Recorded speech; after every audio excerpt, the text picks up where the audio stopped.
السلام علیکم ورحمۃ اللہ وبرکاتہ۔ محترم ناظرین، اس وقت ہم آپ حضرات کی خدمت میں ایک عظیم خوشخبری اور بہت بڑی بشارت لے کر حاضر ہوئے ہیں۔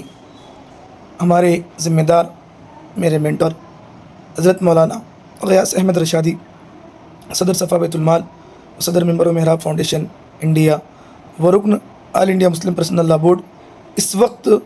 ضیوف خادم الحرمین الشریفین کی خصوصی دعوت پر سفر حرمین شریفین اور حج کے مبارک سفر پر روانہ ہونے کے لیے تیار ہیں۔ اللہ کا فضل ہے کہ حکومت سعودیہ عربیہ کی طرف سے حضرت کو خصوصی دعوت حج پر مدعو کیا گیا ہے اور حضرت اس سفر پر روانہ ہونے والے ہیں۔ ناظرین، یوں تو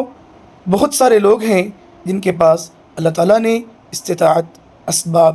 مال، دولت سب کچھ دے رکھا ہے، اور اسی کے ساتھ ساتھ اللہ کا حکم بھی ان لوگوں تک پہنچتا ہے۔ وَأَذِّن فِي النَّاسِ بِالْحَجِّ يَأْتُوكَ رِجَالًا وَعَلَىٰ كُلِّ ضَامِرٍ يَأْتِينَ مِنْ كُلِّ فَجٍّ عَمِيقٍ۔ یہ حکم تو حضرت ابراہیم علیہ السلام سے تھا کہ آپ حج کا لوگوں میں اعلان کیجئے کہ لوگ ہر قسم کی سواریوں پر سوار ہو کر دور دراز سے بیت اللہ کی زیارت کے لیے، حج بیت اللہ کی ادائیگی کے لیے ہر قسم کی مشقتیں، صعوبتیں، تکلیفیں برداشت کرتے ہوئے اللہ کے گھر کو حاضر ہوں گے۔ اسی کے ساتھ ساتھ اللہ رب العزت کا فرمان ہے، وَأَذِّن فِي النَّاسِ،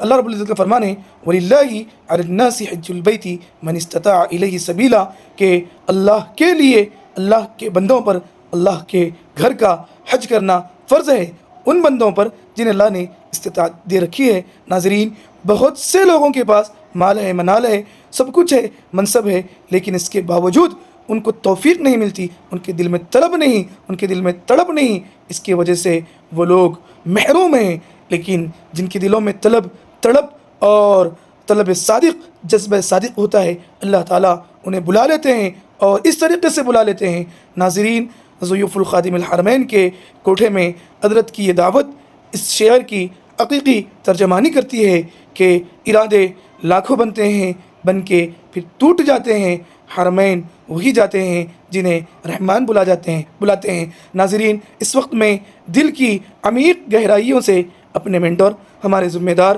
صفا بیت المال اور ممبر و محراب فاؤنڈیشن انڈیا کے بانی اور متحرک اور سیمابی کیفیات والی متحرک شخصیت حضرت مولانا غیاث احمد رشادی صاحب دامت برکاتہم کی خدمت اقدس میں جمیع صفا بیت المال کے عملے، جمیع ممبر و محراب کے عملے، نیز ممبر و محراب کی جو خدمات تمام عملہ ریاستی سطح پر انجام دے رہا ہے، ان تمام عملے کی طرف سے حضرت اقدس دامت برکاتہم کی خدمت اقدس میں بسط مبارکبادی پیش کرتا ہوں۔ میں دعا گو ہوں کہ اللہ تعالیٰ حضرت کے اس سفر کو بصحت و عافیت و اطمینان مکمل فرمائے، اپنے گھر کی اس حاضری کو مبرور و مقبول بنائے۔ اور حضرت والا نے تو باقاعدہ اپنے ٹیکسٹ میسج میں کہا ہے کہ میں آپ تمام حضرات کے لیے دعا کرتا ہوں، تو یہ حضرت کی ذرہ نوازی اور ہم چھوٹوں کے ساتھ بڑی ہمدردی اور محبت کا معاملہ اس میسج سے ظاہر ہوتا ہے۔ ہم امید اور یقین رکھتے ہیں کہ حضرت ہمارے لیے دعا فرمائیں گے۔ اللہ تعالیٰ ہمارے حق میں حضرت کی جانب سے کی جانے والی دعاؤں کو قبول فرمائے، اور ہم چھوٹوں کی جانب سے حضرت کے حق میں یہ جو دعا کی جا رہی ہے اسے قبول فرمائے۔ حضرت کے سفر کو آسانی کے ساتھ مکمل فرمائے، اور روزہ اقدس پر حضرت جو صلاۃ والسلام پیش کریں گے اس میں ہم